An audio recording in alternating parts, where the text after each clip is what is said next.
नमस्कार दोस्तों, स्वागत करता हूं आप सभी का श्री जी की बगिया के इस चैनल पर। दोस्तों, देश के बहुत सारे किसानों या फिर ज़्यादातर वो जो बाग बगीचों की बागवानी करते हैं, उनकी एक बहुत बड़ी समस्या है नीमाटोड। लेकिन दोस्तों, मेरा मानना है कि नीमाटोड एक समस्या भी है और नीमाटोड एक समाधान भी है। आज मैं आपको बताता हूँ कि नीमाटोड की समस्या आती कहाँ से है और इसका समाधान क्या है। दोस्तों, नीमाटोड जो एक जीव है और इसकी बहुत सारी प्रजातियां भी हैं।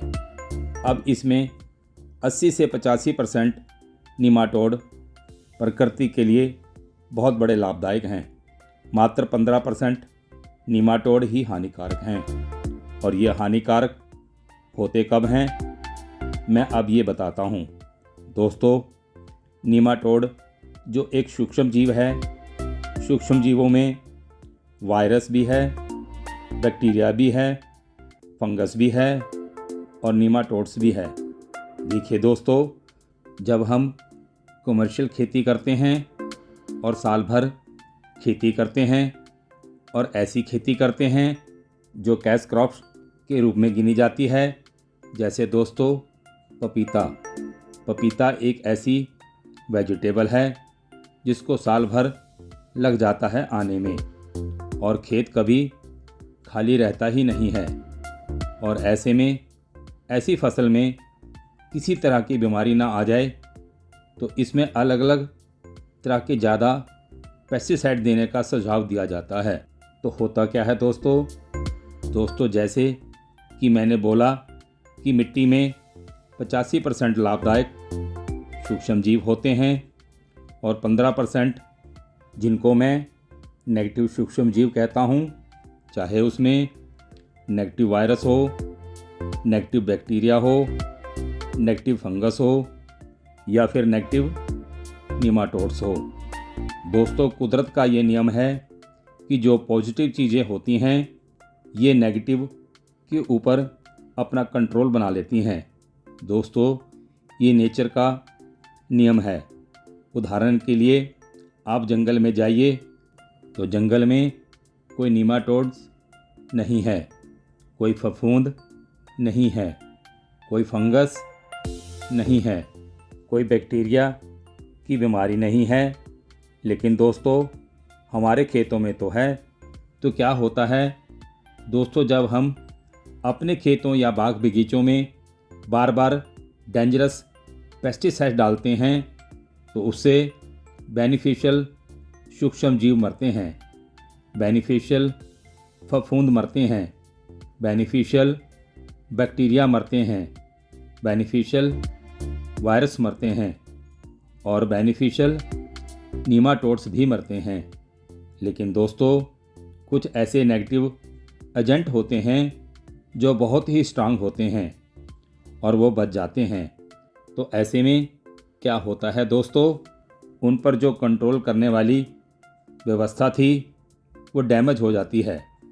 तो दोस्तों, नीमाटोड्स बहुत सारे किसानों की एक जटिल समस्या है और बहुत सारे किसान मुझको कहते हैं कि वशिष्ठ साहब, इसका कोई उपाय बताओ। देखिए दोस्तों, जहाँ पर लगातार खेती होती रहती है, एक फसल काटी दूसरी लगा दी, दूसरी काटी तीसरी लगा दी और जहाँ पर फसलों में लगातार पानी लगता रहता है और पेस्टिसाइड का प्रयोग बराबर होता रहता है, तो ऐसे स्थानों पे दोस्तों नीमाटोड्स की समस्या आती है। और इस समस्या को ख़त्म करने के लिए जो किसान भाई और पेस्टिसाइड डालते हैं वो और डेंजरस होते हैं, यानी कि बिगड़ी हुई व्यवस्था में और फंसना। और अगर आप निकलना चाहते हैं तो उपाय बता देता हूँ। दोस्तों, जहाँ नीमाटोड्स की समस्या है वहाँ 2 महीने के लिए जब ग्रीष्म ऋतु आती है तो वहाँ खेत या बाग बगीचों को खाली ज़रूर छोड़ें, क्योंकि मिट्टी की भी अपनी एक व्यवस्था है उसे भी रेस्ट चाहिए, लेकिन रेस्ट मैं देता नहीं। तो दोस्तों रेस्ट ज़रूर दें।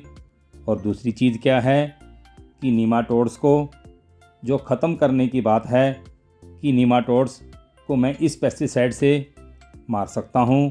देखिए दोस्तों, मैं फिर बोलता हूँ कि कुदरत की दी हुई व्यवस्था में जब मैं किसी चीज़ को करने का प्रयास करता हूँ तो वो मरती नहीं है, बल्कि समस्या और विकराल होती है।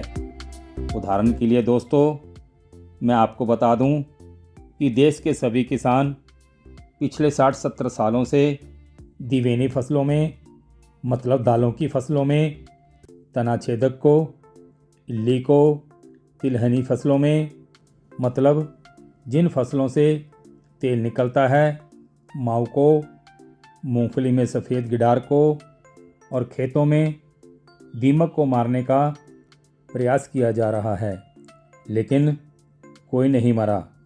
और मरा कौन? दीमक को मारने का प्रयास किया तो केंचुआ मरा, इल्ली को मारने का प्रयास किया तो तितली मरी, मधुमक्खी को मारने का प्रयास किया, महू मरा।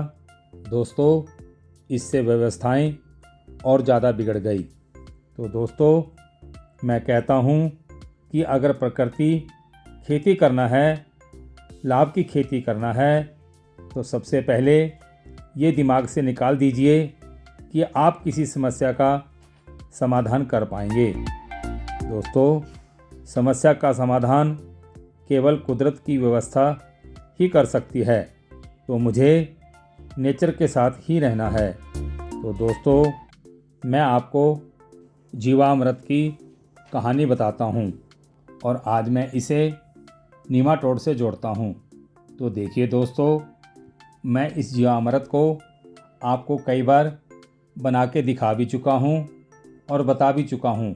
तो दोस्तों जहाँ भी नीमाटोड की समस्या है ये उसके लिए है। तो आज मैं फिर आपको बता देता हूँ कि ये बनता कैसे है। दोस्तों कई किसान बोलते हैं कि जीवामृत में गौमूत्र और गोबर का इस्तेमाल भी होता है। तो मैं आपको बता दूं कि गौमूत्र और गोबर खेतों के लिए बहुत ही अच्छा है, इसे खेतों में ज़रूर देना चाहिए। लेकिन दोस्तों इस जीवामृत में गौमूत्र और गोबर का कोई प्रयोग नहीं करना है। दोस्तों जो जीवाणु मैंने पेस्टिसाइड डालकर मिट्टी में मारे थे वो जीवाणु जंगल की मिट्टी में है। तो जंगल की मिट्टी को ला करके जीवाणुओं की संख्या को बढ़ा करके इस जीवामृत को बना दिया है। अगर कोई किसान भाई बरसात के मौसम में जहाँ भी नीमाटोड्स की समस्या है, दोस्तों मैं फुल गारंटी के साथ कह रहा हूँ कि बारिश के मौसम में इस जीवामृत को एक्युमुलेट कीजिए। अपने खेत में 20 लीटर प्रति एकड़ के हिसाब से एक बार करिए। ज़्यादा समस्या है तो 20 दिन के बाद रिपीट कीजिए और 20 लीटर को फिर रिपीट कीजिए बारिश के सीज़न में। दोस्तों रिपीट करने की बात मैं इसलिए कर रहा हूँ कि जिस खेत में अवशिष्ट प्रभाव है स्ट्रॉन्ग कीटनाशक का और उस खेत में मैंने ये बैक्टीरिया जीवामृत को डाला, लेकिन आपने उस खेत में पहले ही इतने सारे पेस्टिसाइड डाल रखे हैं और हो सकता है कि उस मिट्टी में इतना ज़्यादा प्रभाव है अवशिष्ट कीटनाशकों का कि उन्होंने जीवामृत के जीवाणुओं को फिर से मार दिया। तो 20 दिन में मैं फिर रिपीट करूँगा और उसके 20 दिन के बाद दोबारा फिर रिपीट करूँगा। तो दोस्तों आज के बाद आपने कसम खा लेनी है कि मैंने अपने खेतों और बाग बगीचों में कीटनाशक नहीं डालूँगा। दोस्तों ऐसा करने से नीमाटोड्स की समस्या हमेशा हमेशा के लिए ख़त्म हो जाएगी।